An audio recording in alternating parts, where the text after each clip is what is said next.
2017 оны жилийн эцсийн мал тоолгоор Ховд аймаг 3 сая 400 гаруй толгой мал тоолуулсан.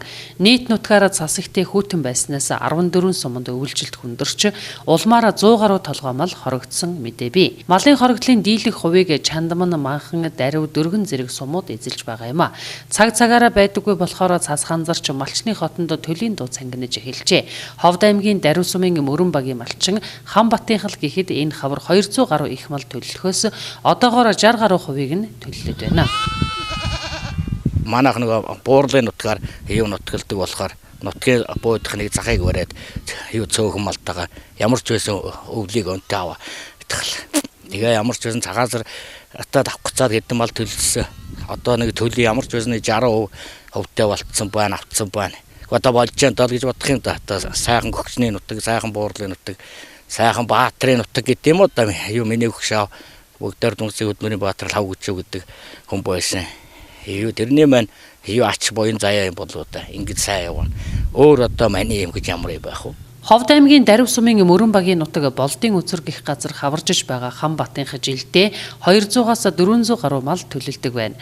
Байгаль цаг агарын нөхцөл байдал хүндэрч болзошгүй учраас тодорхой тооны малаа зах зээлд борлуулж энэ хавар 200 гаруй их мал төлөвлөхөөс 150-ад төлөх хүлээн авчээ. 2018 оныхоо бас анхны төлийн дууг бас танаа хотноос сонсож байна. Хичнээн хорог ишгтэй болж энэ төлийн хорогдол одоо хэр зэрэг гарч байна. Гүн жилний 200 гарч төрөх юм а 250-ийн төрөхий. 150-ыг амглаад байж штэ. Одоо энэ энтэй. Одоо нэг 12 3 гээл иргэд хөгөн дуусах юм а.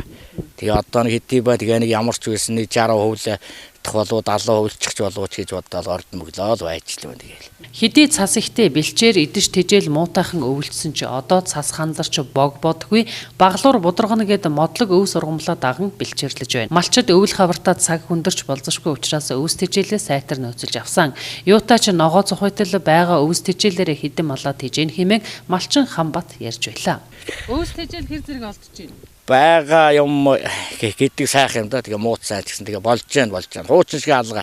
Нөгөө өдөө сайхан жид бол аль ногооны аль сайхныг аваад юу хямдхан үнээр аваад юм алхуудаа өгж болдог байсан. Одоо ч 7000 8000 гэж байна бодол өгөөс. Тэрний ачууд нэг тэжээлгүй доо. Тэгээ хижээдий чи богонд хөхөд хэцүү юм да. Тэгээд өөр ирэхгүй тэжээлийг нөгөө намар бэлдээ өвсөө чи бэлдээд авсан болохоор тэрнийхээ агаар нэг юм тэр болчихлоо доо. Малчин Ханбатынхаа 5 сар хүртэл Болдын үзүр гих энэ газраа хаварчих гинэ. Тэрээр цагаагаар дулаарч байна. Өвлийн цас хайлж газар дэлхийдээ чийг сайхан өглөө. Шуурахгүй энэ хിവэрэ байвал эртхэн ногоо идчих болов хэмээн найдаж сууна гэлээ. Цагаагаар одоо ер нь энэ хаврын тухайд ямар байна гэж та малчин хүний хувьд бодож байна. Одоо ингээ сайхан застаа байсан, сайхан ч юу шуурж яалгүй, сайхан доошоо сууж хайлж байна. Энэ жил ногоо эртхий идчих бол өөр ирэхгүй эрт идэнэ л гэж бодоод байна шүү дээ. Ингээ сайхан доошоо сууж хайлж байгаа засч одоо өөр ирэхгүй ногоон гарна. Шавг таан өөр ирэхгүй гарчихна гэж бодоод. Иннээс хоошоо нэг 5 сар мардаа тэгээд нэмээд юм ороод юу хорон эртгээ харилж үзаад тэгээд сайхан зү болно гэж бодвол. Хэдий юу тургаач гэсэн энэ жил харин төл маланда төл мал хоёр нэгдээ хайртай яагаач үгүй нисээд ирэх юм. Манайх ч та ялгаад уучдаг болоод өдөр нэг 3 муруу гээд нисээд ирэх. Тэгэхээр сайхан жил болох юм байлгүй. Тэгээд тэгж бодоод тэгэл залбирч яах юм та.